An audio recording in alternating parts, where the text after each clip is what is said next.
Yes. Bismillah ar-Rahman ar-Rahim. Alhamdulillahi Rabbil Alameen. Chapter 1, Slaves in the Making. Let's ask ourselves the question, what makes a person a slave? A slave is a person under the manipulation or physical confines of another, brought about by brute force or carefully skilled trickery or deceit.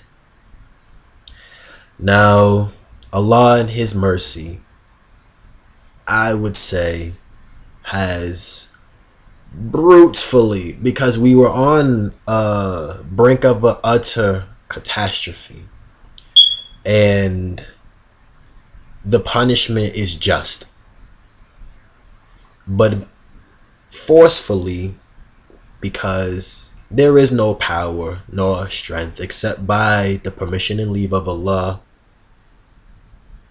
that I am, just as others who submit their will or choose not to submit their will, have that running room to be obedient and disobedient. Okay. So I'm going to carry on. I don't want to tie in too much of my Islamic identity into the actual text. But I know that there may be some who are actually going to be observing this or viewing this. And I don't want them to perceive me necessarily removed or removed the faculties of the mind that's actually been given by the permission and leave of Allah to ones who I showed the back cover. This man is, I don't know his religious standpoint and background, so I need to, I might have to wipe it down a little bit, inshallah ta'ala. Okay, Bismillah ar-Rahman ar-Rahim. I'm going to read it from the top, and I'm going to read it straight through, clear up the gray area, make it black and white. Let's ask ourselves the question, what makes a person a slave? A slave is a person under the manipulation or physical confines of another, brought about by brute force or carefully skilled trickery or deceit. We as a people have already developed a common definition describing the 400 years of forced labor, but many of us have not carefully deciphered the code of the modern slave-making methods of white corporate slaveholders.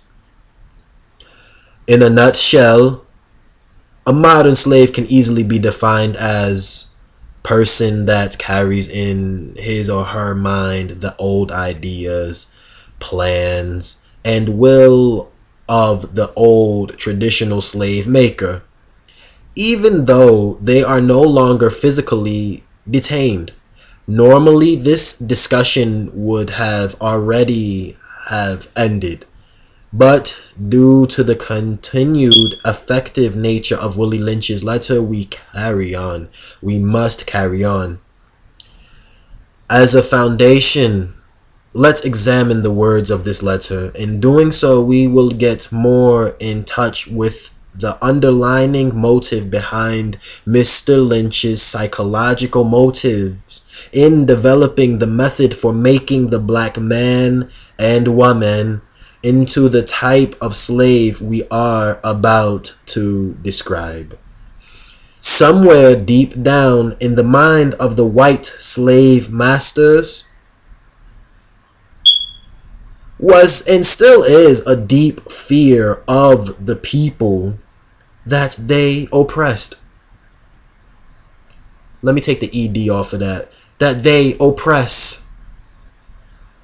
Beneath that fear is the lack of confidence in their own ability, connected to an understanding of the greater ability of the people that they feel must be mastered for purposes of mental security. This state of mind has been internalized and planted more firmly into the heart and soul of black people in the United States more than any of the other slaves throughout the history and world dominated by white slave makers. Before going any further, several differences surrounding the trade and the making of the African into a slave must be made clear. The first point to be made clear is that the actual trade of black slaves did not by itself cause the more potent form of mental damage that black suffers from today. Even though families and nations had been physically divided to the points where languages and dialogue have been cut off from the start, an already developing communication problem had now been amplified and made extremely complicated. Those of us who share the slave experience already see that the present day problems in the black family are based on the structure that the black family was left with during slavery. This is manifested today in the stress-filled tone of communication between many black men and women versus a free-flowing dialogue that produces mutual cooperation instead of conflict between egos. This does not include the exception of the rare cases where black people have re-wedged and benefited from a stable family unit. Overall, the present issues in the making of a slave over 400 years later has presented us with this dilemma that something more serious than the kidnapping, physical murder, and sale of our bodies had to happen to black people here in North America.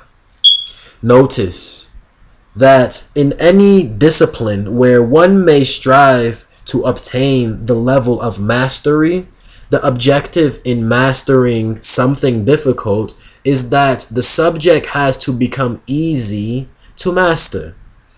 Making overcoming this difficulty in the control factor of your subject is a sign that you have successfully mastered the subject.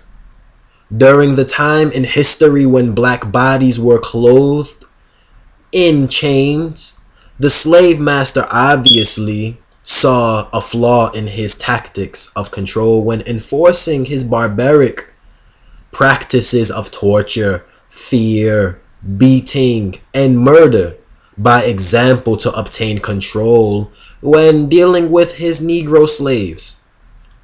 He was a kind and warm, gentle, the akhlaq.